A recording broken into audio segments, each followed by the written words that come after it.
Hi friends, ఈరోజు వార్తల్లో నిలిచిన కరెంట్ అఫైర్స్లోని మొదటి అంశం, గణతంత్ర దినోత్సవ సందర్భంగా 2024 సంవత్సరానికి ప్రకటించిన పద్మ పురస్కారాల్లో భాగంగా కొంతమంది నిన్నటి రోజున పద్మ పురస్కారాలు అందుకున్నారు. వారిలో 9 మందికి పద్మభూషణ్, 55 మందికి పద్మశ్రీలు ప్రదానం చేసిన భారత రాష్ట్రపతి ద్రౌపది ముర్ము, ప్రముఖ సినీ నటుడు కొణిదెల చిరంజీవి, సీనియర్ నటి ప్రఖ్యాత భరతనాట్య కళాకారిణి వైజయంతిమాల, వీరికి ద్రౌపది ముర్ము పద్మవిభూషణ్ అందించారు. మరో 9 మందికి పద్మభూషణ్, 55 మందికి పద్మశ్రీ పురస్కారాలను అందజేశారు.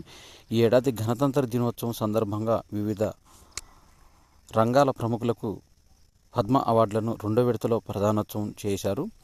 ఉపరాష్ట్రపతి జగదీప్ ధన్ఖడ్, ప్రధాని నరేంద్ర మోడీ, హోంమంత్రి అమిత్ షాలతో పాటు పలువురు ప్రముఖులు పాల్గొన్నారు. పద్మశ్రీ అవార్డులు అందుకున్న వారిలో తెలంగాణకు చెందిన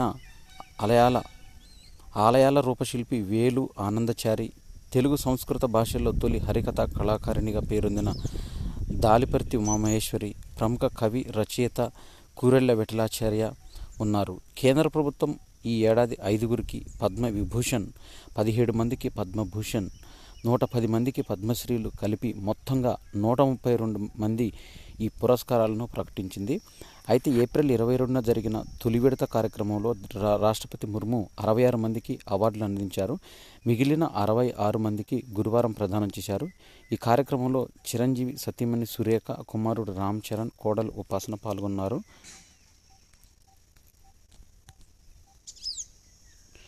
పద్మ అవార్డు గ్రహీతలైన కేంద్ర హోంమంత్రి పద్మ అవార్డు గ్రహీతలకు కేంద్ర హోంమంత్రి అమిత్ షా తన నివాసంలో చేనేతి విందునిచ్చారు. జీరో షాడో డేగా బిర్లా సైన్స్ సెంటర్లో ప్రయోగాన్ని వీక్షిస్తున్న వారు శూన్య నీడ, నిన్నటి రోజున శూన్య నీడ అంటే ఎవరి నీడకు వాళ్ళకి కనపడదంటూ ఒక న్యూస్ అనేది మనకు వచ్చింది. మధ్యాహ్నము 12 గంటల 12 నిమిషాలకు నడినెత్తిన సూర్యుడు కాసేపు నీడగా మాయమవుతుంది. దీన్ని వీక్షించేందుకు బిర్లా సైన్స్ సెంటర్లో నక్షత్రశాల ప్లానటోరియంలో ప్రత్యేక ప్రాంగణంలో ప్రత్యేకంగా ఏర్పాట్లు చేశారు. షాడో అనే ఆంగ్ల అక్షరాల రంధ్రాలతో కలిసి రాసి వీటిని 2 పలకలపై నుంచి సూర్యకిరణాలు నిలువుగా ప్రసరించి 3వ పలకం మీద కనిపించింది. సాధారణ రోజుల్లో నీడ పడటం వల్ల 3వ పలకపై ఇలా కనిపించదని ఈ ప్రయోగం ద్వారా తెలిపారు. నీడ పడని ఇనుప స్తంభం ఇక్కడ మనం ఈ పిక్చర్లో చూడవచ్చు. ఆసరా లేని ఆడపిల్లలకు ఆశ్రయం, ఉచిత విద్య అంటూ అండగా నిలుస్తున్న సెంటర్ ఫర్ సోషల్ సర్వీస్ అనే స్వచ్ఛంద సంస్థ అనాథ పిల్లలకు అమ్మలా, ఒంటరి తల్లి లేదా తండ్రిగా ఉన్న ఆడపిల్లలకు అండగా నిలబడుతుంది. హైదరాబాద్ హయత్ నగర్లోని సెంటర్ ఫర్ సోషల్ సర్వీస్ స్వచ్ఛంద సంస్థ ఆర్థిక స్తోమత లేని వారి పై చదువులకయ్యే ఖర్చులన్నీ భరించి వారి ప్రయోజకులుగా తీర్చిదిద్దుతుంది. ఒంటరి మహిళలకు ఉపాధి అవకాశాలు కల్పించడంతో పాటు వారికి ఆడపిల్లలుంటే విద్యను అందిస్తుంది. 2004లో ఈ సంస్థను ప్రారంభించారు. ఐఎఫ్ఎస్ అధికారి అయిన విజయలక్ష్మి, ఐఎఫ్ఎస్ అధికారి భార్య అయిన విజయలక్ష్మి గుండెపోటుతో భర్త మరణించాక ఆమె పడ్డ ఇబ్బందులు మరెవరు పడకూడదనే ఆలోచనతో తొలుత 10 మంది విద్యార్థినులతో ప్రారంభమైన ఈ సంకల్పం 2 దశాబ్దాలుగా కొనసాగుతుంది. ఏటా 80 మంది విద్యార్థినులను చేర్చుకొని విద్యాబుద్ధులు నేర్పించడంతో పాటు అమెరికాలో అక్కడ కొలుసు నేర్పించడం పాటు వారిపై చదువులు అయ్యే ఖర్చులు మొత్తాన్ని భరిస్తుంది. ఇక్కడ చదువు పూర్తి చేసుకున్న 3 యువతులు అమెరికాలో ఎంఎస్ పూర్తి చేసి అక్కడే కొలువులు స్థిరపడ్డారు. మరో 3 అమెరికాలోనే ఎంఎస్ చదువుతున్నారు. మరికొందరు హైదరాబాద్లో టీసీఎస్, డెలాయిట్లతో పాటు ప్రముఖ ఎంఎన్సీ కంపెనీల్లో కూడా ఉద్యోగాలు చేస్తున్నారు. 2009లో ఓ పాఠశాలను ప్రారంభించారు. రష్యాలో ఘనంగా విక్టరీ డే సంబరాలను జరుపుకుంటున్నారు. మాస్కో 2వ ప్రపంచ యుద్ధంలో నాజీ జర్మనీని ఓడించినందుకు గుర్తుగా జరుపుకునే విక్టరీ డే వేడుకలు ఎందుకు జరుపుకుంటారంటే 2వ ప్రపంచ యుద్ధంలో నాజీ జర్మనీని ఓడించినందుకు, నాజీ అనే వ్యక్తి జర్మనీని ఓడించినందుకు విక్టరీ డే గుర్తుగా విక్టరీ డే వేడుకలను జరుపుకుంటారు. ఈ సందర్భంగా దేశవ్యాప్తంగా పండగ వాతావరణం కనిపించింది. మాస్కోలోని రెడ్ స్క్వేర్ వద్ద నిర్వహించిన భారీ కవాతులో దాదాపు 9,000 మంది సైనికులు పాల్గొన్నారు. రష్యా అధ్యక్షుడిగా ఇటీవలే 5వ బాధ్యతలు చేపట్టిన వ్లాదిమిర్ పుతిన్ రెడ్ స్క్వేర్ వద్ద ప్రసంగిస్తూ రెండో ప్రపంచ యుద్ధంలో తమ సైనికులు చేసిన త్యాగాలను గుర్తు చేసుకున్నారు. సురక్షిత, స్వేచ్ఛాయుత రష్యా కోసం అందరూ ఐక్యంగా కృషి చేయాల్సిన ఆవశ్యకతను నొక్కి చెప్పారు. ప్రాంతీయ ఘర్షణలు, జాతి మతపరమైన విభేదాలను ఎగదోస్తున్నాయని పశ్చిమ దేశాలపైన మండిపడ్డారు. నేడు తెరుచుకోనున్న ఉత్తరాఖండ్లోని ప్రసిద్ధ పుణ్యక్షేత్రమైన కేదార్నాథ్, గంగోత్రి, యమునోత్రి ఆలయాలు చార్ధామ్ యాత్రలో భాగంగా బద్రీనాథ్ ఆలయాన్ని ఈ నెల 12న తెరవనున్నారు. ఆనవాయితీ ప్రకారం 47 కిలోమీటర్ల దూరంలో ఉన్న ఉఖిమఠ్లోని ఓంకారేశ్వర ఆలయం నుంచి కేదార్ బాబా పంచముఖ విగ్రహాన్ని వాలంటీర్లు పాదరక్షలు లేకుండా కాలినడకన భుజాలపై తీసుకొచ్చినట్లే కేదార్నాథ్ ఆలయ కమిటీ ఇన్ఛార్జి ఒకరు తెలిపారు. మరో 6 నెలలు వీసా లేకుండా చలో థాయిలాండ్ అంటూ థాయిలాండ్కి వెళ్లే భారతీయులకు ఒక శుభవార్తను పర్యాటక వీసా మినహాయింపు కార్యక్రమాన్ని 6 నెలలు పొడిగిస్తున్నట్టు ఆ దేశం ప్రకటించింది. దీంతో ప్రత్యేకంగా వీసా అవసరం లేకుండా థాయిలాండ్ అందాలను చూచి రావచ్చు. సాధారణ పాస్పోర్ట్ ఉన్నవారు అక్కడ గరిష్టంగా 30 రోజుల పాటు పర్యటించవచ్చు. పర్యాటక రంగాన్ని ప్రోత్సహించేందుకు థాయిలాండ్ ప్రభుత్వం పలు చర్యలు చేపట్టింది. ఇందులో భాగంగా భారత్, తైవాన్ దేశాలకు వచ్చేవారు వీసా అవసరం లేకుండానే తమ దేశంలో పర్యటించేందుకు నవంబర్ 10, 2023 నుంచి అనుమతిచ్చింది. ఈ గడువు మే 10తో ముగుస్తుండటంతో ప్రభుత్వము సత్ఫలితాలు ఇస్తుండటంతో వెసులుబాటును మరో 6 నెలల పాటు పెంచుతూ రాయల్ థాయ్ క్యాబినెట్ నిర్ణయం తీసుకుంది. నవంబర్ 11, 2024 వరకు ఇది వర్తిస్తుంది. రఫాపై దాడి చేస్తే ఆయుధాలు ఇవ్వమంటూ ఇజ్రాయెల్కు బైడెన్ హెచ్చరిక చేశారు. వెనక్కి తగ్గేదే లేదన్న ఇజ్రాయెల్ ప్రధాని బెంజమిన్ నెతన్యాహు సిఎన్ఎన్కి ఇచ్చిన ఇంటర్వ్యూలో ఇజ్రాయెల్ భద్రతతో కట్టుబడి ఉన్నామని, ఐరన్ డోమ్ రాకెట్ ఇంటర్సెప్టర్లను, ఇతర రక్షక ఆయుధాలను సరఫరా చేస్తామని, రఫా పైకి పోతే మాత్రం ఆయుధాలను, ఫిరంగి గుండ్లను పంపించమంటూ ఈ సందర్భంగా తెలిపారు. రఫా క్రాసింగ్ను ఇజ్రాయెల్ ఆక్రమించడంతో ఈజిప్ట్ నుంచి గాజాకు వస్తున్న మానవతా సాయం ఆగిపోయింది. దీంతో ఇంధన కొరత ఏర్పడిందని ప్రపంచ ఆరోగ్య సంస్థ పేర్కొంది. పనామా జెండాలతో ప్రయాణిస్తున్న 2 నౌకలపైన ఏడెన్ జలసంధి దగ్గర క్షిపణులతో దాడి చేసినట్లు గురువారం యెమెన్లోని హూతీ తిరుగుబాటుదారులు పేర్కొన్నారు. హిందూ మహా సముద్రంలో ప్రయాణిస్తున్న మరో నౌకను లక్ష్యంగా చేసుకుని ఒక ప్రకటనలో తెలిపారు. కెనడాలోని సిక్కు వేర్పాటువాదులకు భారత హైకమిషనరు హెచ్చరికలు జారీ చేసింది. బిగ్ రెడ్ లైన్ను దాటుతున్నాయని కెనడాలోని సిక్కు వేర్పాటువాదులు ఈ వ్యవహారాన్ని భారత జాతి భద్రత, ప్రాదేశిక సమగ్రతలకు ముప్పు కోణంలో చూస్తుందని చెప్పారు. ఈ మేరకు మేధోమథన సంస్థ అయిన మాంట్రియల్ కౌన్సిల్ ఆఫ్ ఫారెన్ రిలేషన్స్లో సంజయ్ మాట్లాడారు. భారత భవిష్యత్తును భారతీయులు నిర్ణయించుకుంటారని, విదేశీయులు కాదని స్పష్టం చేశారు. కెనడా గడ్డ నుంచి భారత భద్రత ముప్పు పొంచి ఉందని, ద్వంద్వ జాతీయతను భారత్ ఎన్నటికీ గుర్తించదని, ఎవరైనా వలస వెళ్తే వారికి విదేశీయులుగా పరిగణిస్తామని, భారత కెనడాల మధ్య నెలకొన్న ఈ వివాదాలను సమయం చూసుకొని చర్చలతో పరిష్కరించుకుంటాయని తెలిపారు. ఏప్రిల్లోనూ రికార్డు ఉష్ణోగ్రతలు నమోదయ్యాయంటూ గత నెలలో పొడమిపై ఉష్ణోగ్రతలు రికార్డుకు స్థాయికి చేరాయని ఐరోపా వాతావరణ సంస్థ పేర్కొంది. వరుసగా 11వ నెలలో ఇలాంటి పరిస్థితి తలెత్తడం గమనార్హం. గడిచిన నెల అత్యంత ఉష్ణమయ ఏప్రిల్గా నిలిచిపోయిందని, ఆ నెలలో ప్రపంచవ్యాప్తంగా అనేక చోట్ల తీవ్ర వేడి, వర్షాలు, వరదలతో పాటు సాధారణ జీవితం అస్తవ్యస్తమైందని పరిశోధకులు తెలిపారు. అయితే బలహీనపడుతున్న, ఇంకా ఉనికిలో ఉన్న ఎల్నినో, మానవ చర్యలతో తలెత్తిన వాతావరణ మార్పుల వల్ల ఈ రికార్డుల స్థాయికి చేరింది. 72 ఏళ్లలో 3 మహిళలే లోక్సభకు ఎంపికైనట్టు హిమాచల్ ప్రదేశ్లో ఈ పరిస్థితిని వివరించింది. ఈసారి కేవలం 2 మహిళా అభ్యర్థులే బరిలో ఉన్నారు. ఇంతవరకు లోక్సభకు ఎన్నికైన 3 మహిళలు రాజకుటుంబాలకు చెందినవారే. అయితే రాష్ట్రంలో 4 లోక్సభ స్థానాలకు జూన్ 1న ఎన్నికలు జరగనున్నాయి. భారతీయ జనతా పార్టీ, బీఎస్పీలు మాత్రమే మహిళలకు టికెట్లు ఇచ్చాయి. బాలీవుడ్ నటి కంగనా రనౌత్ భారతీయ జనతా పార్టీ అభ్యర్థిగా మండి నుంచి పోటీ చేస్తున్నారు. కాంగ్రా నుంచి బీఎస్పీ అభ్యర్థిగా రేఖారాణి పోటీ చేస్తున్నారు.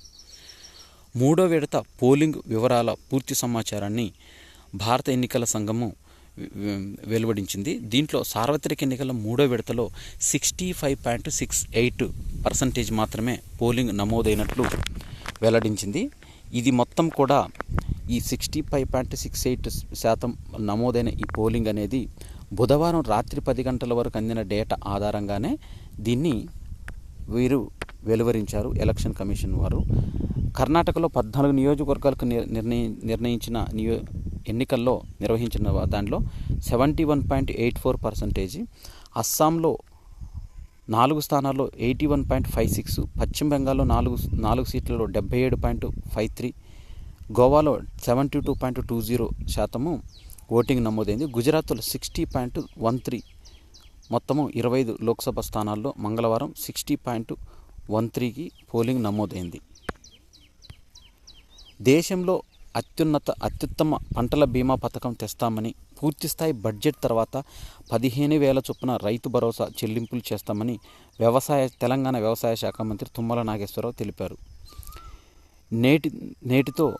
నిన్నటితోనూ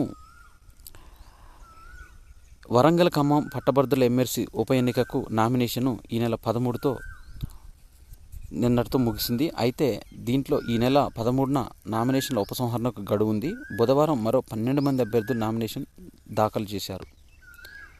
ఫారెస్ట్ సర్వీసులో తెలుగువారు సత్తా చాటారు. పోతుపురెడ్డి భార్గవ్కు 22, మన్యం అజయ్ కుమార్కు 44వ ర్యాంకు. దేశవ్యాప్తంగా 147 మంది తెలుగువారు ఎంపికయ్యారు. వీరిలో 20 మంది ఏపీ నుంచి తెలంగాణ అభ్యర్థులే ఉన్నారు. 22వ ర్యాంకుకు పోతుపురెడ్డి భార్గవ్ ఈ విధంగా ఈ విజేతలు ఎంపికయ్యారు. ఆర్టిఫిషియల్ ఇంటెలిజెన్స్తో నిఘా వ్యవస్థల రూపకల్పనకు డిఆర్డిఓ సన్నాహాలు చేస్తుంది. దీనిలో చూసినట్టయితే ఈ DRDO defence research development organisation, Bhubaneswar IIT వీరిద్దరూ సంయుక్తంగా ఆర్టిఫిషియల్ ఇంటెలిజెన్స్తో నిఘా వ్యవస్థ ఏదైతే నిఘా వ్యవస్థ ఉందో దానిని కృత్రిమ మేధ ఆధారిత నిఘా వ్యవస్థలతో ఈ ప్రాజెక్టులను చేపడుతున్నారు. దీంట్లో ప్రాజెక్టుల అభివృద్ధి, రక్షణ పరిశోధక అభివృద్ధి సంస్థ డిఆర్డిఓ, భువనేశ్వర్ ఐఐటీలు చేతులు కలిపాయి. అయితే దీంట్లో డిఆర్డిఓలోని ఒక ఎలక్ట్రానిక్ కమ్యూనికేషన్ క్లస్టర్ దీనికి సంబంధించిన ఇతర శాస్త్రవేత్తలు, ఐఐటి అధికారులు ఇందులో పాల్గొన్నారు. ఈ ప్రాజెక్టు కింద ఎలక్ట్రానిక్స్ యుద్ధ వ్యవస్థలు, ఆర్టిఫిషియల్ ఇంటెలిజెన్స్ ఆధారిత నిఘా సాధనాలు, రాడార్ వ్యవస్థలను భువనేశ్వర్ ఐఐటి నిపుణులు రూపొందించారు. మద్రాసు ఐఐటి మద్రాసుకు 513 కోట్ల విరాళాలు అనేవి ఇస్తూ వార్తల్లోకి వచ్చారు. ఐఐటి మద్రాసు చరిత్రలో దాతల నుంచి వచ్చిన అత్యధిక నిధులు సమకూర్చాయి. 2023-24 ఆర్థిక సంవత్సరంలో 513 కోట్లు అందినట్లు ఐఐటి మద్రాసు సంచాలకులు ప్రొఫెసర్ వి కామకోటి ప్రకటించారు. అదనంగా ఇందుకోసం 717 కోట్లు ఇచ్చేందుకు వివిధ కార్పొరేట్ సంస్థలు, పూర్వ విద్యార్థులు ముందుకొచ్చినట్టు తెలిపారు. పారిశ్రామికవేత్త రామభద్రకు జపాన్ పురస్కారము చెన్నైలోని కాన్సుల్ జనరల్ అందించారు. దీంట్లో ఈ పురస్కారం భారతదేశంలో జపాన్ సంస్కృతి వ్యాప్తి, స్నేహపూర్వక సంబంధాలను పెంపొందించడానికి చేసిన కృషికి గాను జపాన్ ప్రభుత్వం ఏటా ఈ పురస్కారాన్ని అందిస్తుంది. ఈసారి రామభద్ర దంపతులకు ఈ పురస్కారాన్ని అందించారు. వీరు ఆంధ్ర విశ్వవిద్యాలయంలో ఎలక్ట్రికల్ ఇంజనీరింగ్ పట్టభద్రులైన రామభద్ర 1978లో మిత్సుబిషి ఎలక్ట్రిక్ కార్పొరేషన్ ద్వారా 2 ఏళ్ల సాంకేతిక కోర్సుకు ఎంపికై జపాన్ వెళ్లారు. శిక్షణ అనంతరం ఆయన చాలా కాలం అక్కడే పనిచేశారు. 1995లో హైదరాబాద్కు వచ్చిన తొలుత అసాబాను టెక్నాలజీస్ సర్వీసెస్ లిమిటెడ్ ఏర్పాటు చేశారు. తర్వాత అసాబాను జపాన్ కేంద్రం అనే స్వచ్ఛంద సంస్థను ఏర్పాటు చేశారు. భారత్ జపాన్ల మధ్య సాంస్కృతిక సంబంధాలను, పరస్పర అవగాహనపై పలు సభలు, సమావేశాలు, సదస్సులు, ప్రదర్శనలు నిర్వహించి తనకు పురస్కారం దక్కడంపైన రామభద్ర ఈ సందర్భంగా ఆనందం వ్యక్తం చేశారు. బాల్యంలో శారీరక శ్రమ లోపిస్తే గుండె ముప్పు ఉంటుందని, తేలికపాటి శ్రమతో ఊరట పొందవచ్చని శాస్త్రవేత్తలు తెలిపారు. గుండె పరిమాణం పెరగడాన్ని లెఫ్ట్ వెంట్రిక్యులర్ హైపర్ట్రోఫీ అని పేరుతో పిలుస్తారు. దీంతో శారీరక శ్రమ చేయడం ద్వారా పెరిగిన గుండె పరిమాణాన్ని తగ్గించుకోవచ్చని తాజా అధ్యయనంలో పేర్కొంది. బ్రిటన్ విమానాశ్రయాల్లో రాత్రంతా నిలిచిపోయిన ఈ గేట్లు విమానాశ్రయాల్లో భారీగా ప్రయాణికులు గంటల తరబడి బారులు తీరి ఎదురుచూశారు. పాస్పోర్ట్ ఐటీ వ్యవస్థ కుప్పకూలటంతో ఇందుకు కారణమని, బ్రిటన్లో బార్డర్ క్రాసింగ్ వ్యవస్థ పనిచేయకపోవడంతో విమానాశ్రయాల్లో ఈ గేట్స్ తెరుచుకోలేదు. ఫలితంగా హీత్రూ తదితర పెద్ద విమానాశ్రయాల్లో ప్రయాణికులు తీవ్ర అవస్థలు పడాల్సి వచ్చింది.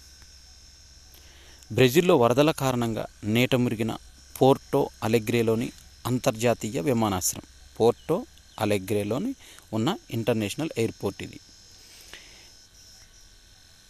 దలైలామాకు పివి స్మారక పురస్కారాన్ని అందజేశారు. ప్రపంచ శాంతి కోసం నిర్విరామంగా కృషి చేస్తున్న ప్రముఖ బౌద్ధ గురువు దలైలామాకు PV Narasimha Rao memorial foundation Bharat Ratna PV Narasimha Rao స్మారక పురస్కారాన్ని అందించింది. హిమాచల్ ప్రదేశ్లోని ధర్మశాలలో దలైలామా నివాసంలో బుధవారం జరిగిన కార్యక్రమంలో ఫౌండేషన్ ప్రతినిధులు ఆయనకి ఈ పురస్కారాన్ని అందించారు.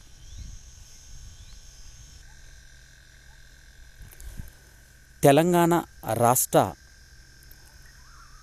67వ మొక్కజొన్న పరిశోధన కేంద్ర వార్షికోత్సవ సమావేశం అనేది నిన్న జరిగింది. దీంట్లో తెలంగాణ రాష్ట్ర వ్యవసాయ విశ్వవిద్యాలయము, భారత మొక్కజొన్న పరిశోధన సంస్థలు ఇవి రెండు కలిసి సంయుక్తంగా ఈ 67వ మొక్కజొన్న పరిశోధన కేంద్రాల వార్షిక సమావేశాన్ని ఏర్పాటు చేశారు. దీనిలో సుమారుగా 165 దేశాలలో మొక్కజొన్న ప్రధాన పంటగా మానవాళికి పోషకాహారం ఉందని, బేబీ కార్న్, స్వీట్ కార్నర్కు ఆదరణ పెరుగుతుందని తెలిపారు. కోళ్లు, పశువులకు దానాగా ఉపయోగపడటంతో పాటు ముడి పదార్థంగా ఇథనాల్ సహా అనేక ఉత్పత్తులు తయారవుతున్నాయని, భారత్ నుంచి మొక్కజొన్న ఎగుమతులకు డిమాండ్ ఉందని, తదనుగుణంగా శాస్త్రవేత్తలు ఈ ఉత్పాదకత గురించి తెలియజేశారు. ఎన్ఎస్ఐ తొలి మహిళా డైరెక్టర్గా డాక్టర్ సీమా పరోహా బాధ్యతలను స్వీకరించారు. National sugar institute NSI national sugar ఇన్స్టిట్యూట్కు తొలి మహిళా డైరెక్టర్గా, దేశంలోనే ఏకైక చక్కెర సంస్థ ఇది. నేషనల్ షుగర్ ఇన్స్టిట్యూట్ అనేది దీనికి తొలి మహిళా డైరెక్టర్గా డాక్టర్ సీమా పరోహా బాధ్యతలు స్వీకరించారు. 8 దశాబ్దాల పైగా చరిత్ర ఉన్న ఈ సంస్థను లాభాల బాటలో నడిపించడానికి పరిశోధనలు ఎన్నో చేపట్టారు డాక్టర్ సీమా పరోహా గారు. ఈమె 2014లో కాన్పూర్లో నేషనల్ షుగర్ ఇన్స్టిట్యూట్లో మొదటి ప్రొఫెసర్గా చేసిన ఈమె తర్వాత బయోకెమిస్ట్రీ విభాగానికి అధిపతి అయ్యారు, పదోన్నతి పొందారు. తర్వాత ముడి పదార్థాల నుంచి ఇథనాల్ను ఉత్పత్తిలో కీలక పాత్ర పోషించారు. గంగా యమున పరివాహక ప్రాంతాల్లో డిస్టిలరీ యూనిట్ల కోసం చార్టర్ను రూపొందించారు. ఈ విధంగా చాలా పరిశోధనలు చేసి ఈమె నేషనల్ షుగర్ ఇన్స్టిట్యూట్ను లాభాల బాటలో పట్టించారు కాబట్టి ఈమెను తొలి మహిళా డైరెక్టర్గా ఎంపిక చేశారు. నేషనల్ షుగర్ ఇన్స్టిట్యూట్ ఎన్ఎస్ఐ అనే సంస్థ వారు. డాక్టర్ సీమా పరోహా పరస్పర ప్రయోజనాల ఆధారంగానే ద్వైపాక్షిక సంబంధాలు బలోపేతం అవుతాయంటూ మాల్దీవుల మంత్రితో భారత విదేశాంగ శాఖ మంత్రి అయిన విదేశీ వ్యవహారాల శాఖ మంత్రి జయశంకర్ స్పష్టం చేశారు. చైనా అనుకూలుడైన మహమ్మద్ మయూద్జు మాల్దీవుల అధ్యక్షుడైనప్పటికీ నుంచి ఆ దేశంతో మన దేశం ద్వైపాక్షిక సంబంధాలు తిరోగమనం ఉన్న నేపథ్యంలో జయశంకర్ ఈ వ్యాఖ్యలు ప్రాధాన్యతని సంతరించుకున్నాయి. హిందూ మహాసముద్ర ప్రాంతంలో భారతదేశానికి మాల్దీవులు కీలక భాగస్వామిగా ఉండటం గమనార్హం. విత్తన భాండాగార సృష్టికర్తలకు ప్రపంచ ఆహారపు పురస్కారం అనేది లభించింది. వ్యవసాయ వైవిధ్యాన్ని పరిరక్షించేందుకు ప్రపంచ విత్తన భాండాగార ఏర్పాటులో కీలక పాత్ర పోషించిన క్యారీ ఫౌలర్, జెఫ్రీ హాటిన్లు ఈ ఏడాదికి సంబంధించిన ప్రపంచ ఆహార పురస్కారానికి ఎంపికయ్యారు. ప్రపంచ ఆహార భద్రతా కార్యక్రమానికి అమెరికా ప్రత్యేక దూతగా ఉన్నారు. బ్రిటన్కు చెందిన జెఫ్రీ, దీనిలో బ్రిటన్కు చెందిన వ్యక్తి ఎవరంటే జెఫ్రీ వ్యవసాయ శాస్త్రవేత్త. ఇతను అంతర్జాతీయ పంటల వైవిధ్య ట్రస్టులో కార్యనిర్వాహక బోర్డు సభ్యుడు. బహుమతి మొత్తమైన $5 లక్షల ఈ ఇద్దరికి పంచుతారు. అమెరికా విదేశాంగ శాఖ గురువారం అవార్డును ప్రకటించింది. ప్రపంచ పంటల వైవిధ్యాన్ని పరిరక్షించేందుకు 6000 రకాల పంటలు, సాంస్కృతిక ముఖ్యమైన మొక్కలను భద్రంగా ఉందేందుకు వీరు సాగించిన కృషిని అమెరికా విదేశాంగ శాఖ మంత్రి ఆంటోనీ బ్లింకెన్ అభినందించారు. అయితే దీంట్లో స్వాల్బార్డో గ్లోబల్ సీడ్ వాల్ట్ అనే కేంద్రాన్ని వీరు 2008లో ప్రారంభించారు. అక్కడ దాదాపుగా ప్రపంచంలోని ప్రతి దేశం నుంచి 12.5 లక్షల విత్తన నమూనాలను ఇక్కడ తీసుకొచ్చి భద్రపరిచారు. 18 ఏళ్లకే ట్రంప్ చిన్న కుమారుడి రాజకీయ రంగ ప్రవేశం అనేది జరగబోతుంది. రిపబ్లికన్ నేషనల్ కన్వెన్షన్కు ఫ్లోరిడా ప్రతినిధిగా బ్యారన్. భారతీయ పాటలకు లాస్ ఏంజల్స్లో ఆస్కార్ గౌరవం అనేది దక్కింది. ఎన్నో ఏళ్లుగా కలలుగా నిలిచిపోతున్న ప్రతిష్టాత్మకమైన అకాడమీ పురస్కారాన్ని అందుకొని భారతీయ గొప్పతనాన్ని ఆస్కార్ వేదికపై సగర్వంగా నిలబెట్టింది RRR చిత్రం. ఇందులో నాటు నాటు పాటకు గతేడాది అకాడమీ అవార్డు వచ్చింది. అయితే దీంతోపాటు 2009లో స్లమ్ డాగ్ మిలియనీర్ చిత్రంలో జై హో అనే గీతానికి కూడా ఈ పురస్కారం వరించింది. అమీర్ ఖాన్ నటించిన లగాన్ చిత్రంలోని పాటలు కూడా ఆస్కార్ నామినేషన్లు నిలిచాయి. సినీ ప్రియుల్ని మెప్పించిన ఈ పాటల్ని ఇప్పుడు academy museum of motion pictures musical tapestries పేరుతో ప్రదర్శించినట్టు తెలిపింది. అయితే ఈ కార్యక్రమంలో 3 సంచలనాత్మక చిత్రాల్లో ఎంతోమంది ప్రేక్షకులను మెప్పించిన పాటల్ని ప్రదర్శిస్తున్నామని, కేవలం ఈ వేడుక సినిమాల గొప్పతనాన్ని చూపించడానికి మాత్రమే కాదు, భారతీయ సంగీత గొప్పతనాన్ని ప్రపంచవ్యాప్తంగా తెలియజేయాలని అకాడమీ మ్యూజియం తన అధికారిక వెబ్సైట్లో తెలిపింది. నేడు డైమండ్ లీగ్లో లక్ష్యం ఒలింపిక్స్ బరిలో నీరజ్ చోప్రా ప్రతిష్టాత్మక జావెలిన్ త్రోయర్ పాల్గొంటున్నారు. నేడు డైమండ్ లీగ్లో తొలి అంచె పోటీలు అనేవి జరుగుతున్నాయి. ఒలింపిక్స్ పసిడి నిలబెట్టేందుకు లక్ష్యంగా సాగుతున్న భారత star javelin throw athlete Neeraj Chopra కఠిన సవాలుకు సిద్ధమయ్యాడు. దీంతో ప్రతిష్టాత్మక డైమండ్ లీగ్ తొలి అంచె పోటీల్లో అతను డిఫెండింగ్ ఛాంపియన్గా బరిలో దిగుతున్నాడు. ప్యారిస్ ఒలింపిక్స్ నేపథ్యంలో ఈ సీజన్ మెరుగ్గా ఆరంభించాలని 26 ఏళ్ల నీరజ్ పట్టుదలతో ఉన్నాడు. భారత్ క్లీన్ స్వీప్ చేసింది బంగ్లాదేశ్తో T20 సిరీస్ను. దీంట్లో భారత మహిళల జట్టు T20లో 5-0తో క్లీన్ స్వీప్ చేసింది.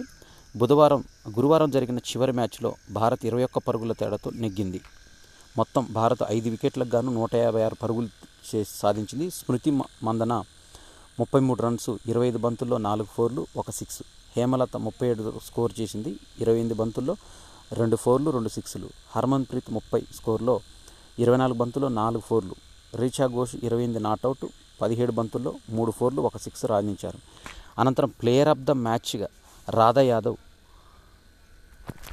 24 బాల్స్లో 3 వికెట్స్ తీసింది. ఆశా శోభన 2 వికెట్స్ 25 బాల్స్లో దాటికి బంగ్లా 20 ఓవర్లలో 6 వికెట్ల నష్టానికి 135 పరుగులే చేయగలిగింది. బజరంగ్ పైన UWW సస్పెన్షన్ అనేది విధించింది. బజరంగ్ పునియా పైన ఈ ఏడాది చివరి వరకు అతడిపైన సస్పెన్షన్ అనేది కొనసాగుతుందని ఏప్రిల్ 23 జరిగిన జాతీయ డోపింగ్ నిరోధక సంస్థ నాడా బజరంగ్పై తాత్కాలిక నిషేధం విధించింది. తెలుగమ్మాయి జ్యోతి ఎర్రాజీకి సత్తా చాటింది. నెదర్లాండ్పై జరిగిన హ్యారీ షట్లింగ్ అథ్లెటిక్స్లో ఆమె పసిడితో మెరిసింది. అర్జున్కు తొలి విజయం. సూపర్ బెట్ చెస్ టోర్నమెంట్లో ర్యాపిడ్లో తెలుగు తేజం ఇరగేసి అర్జున్ తొలి విజయాన్ని అందుకున్నాడు. IPL సీజన్ 17లో భాగంగా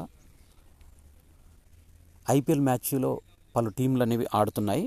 దీంట్లో కోల్కతా అగ్రస్థానంలో, రాజస్థాన్లు 16 పాయింట్స్తో అగ్రస్థానంలో కొనసాగుతున్నాయి. హైదరాబాదు టీము 14 స్కోర్తోనుంది. చెన్నై, ఢిల్లీ, లక్నో అనేవి 12 పాయింట్స్తో ఉన్నాయి. బెంగళూరు 10 పాయింట్స్, ముంబై, పంజాబ్, గుజరాత్ అనేవి 8 పాయింట్స్తో పట్టికలో దిగువన ఉన్నాయి. నిన్నటి జరిగిన మ్యాచ్లో బెంగళూరు ప్లే ఆఫ్స్ నుంచి పంజాబ్ కింగ్స్ అనేది నిష్క్రమించింది. దీంట్లో సూపర్ ఫామ్లో ఉన్న కోహ్లీ క్యాచ్ని ఎవరైనా వదిలేయకుండానే దీంట్లో IPL 17లో రాయల్ ఛాలెంజర్స్ బెంగళూరు కథ ఇంకా మిగిలి ఉంది. అయితే ఆ జట్టు వరుసగా 4 విజయాన్ని సాధించింది. గురువారం 60 పరుగుల తేడాతో ఓడిన పంజాబ్ కింగ్స్కు ప్లే ఆఫ్స్ అనేది దూరమైంది. ఇక్కడ ఈ పట్టికలో చూసినట్టయితే పంజాబ్ 8th ప్లేస్లో ఉంది. ఇది వాషౌట్ అయింది దీంట్లోంచి. ఇవి మే 10, 2024కు సంబంధించిన కరెంట్ అఫైర్స్. ఈ వీడియో నచ్చినట్టయితే లైక్ చేయండి, షేర్ చేయండి, కామెంట్ చేయండి. నా ఛానల్ సబ్స్క్రైబ్ చేసుకోవడం ద్వారా నేను చేసే వీడియోస్ అన్నీ మీకు నోటిఫికేషన్ రూపంలో వెలువడతాయి. నేను చేసిన ఈ కరెంట్ అఫైర్స్ వీడియోలకు సంబంధించిన క్లిప్పింగ్స్ అన్నీ కూడా కమ్యూనిటీలో పోస్ట్ చేస్తున్నాను. మీరు ఈ వీడియో విన్న తర్వాత కమ్యూనిటీలోకి వెళ్ళినట్టయితే ఈ క్లిప్పింగ్స్ అనేవి చదువుకోవడానికి ఈజీగా ఉంటుంది. Thanks for watching.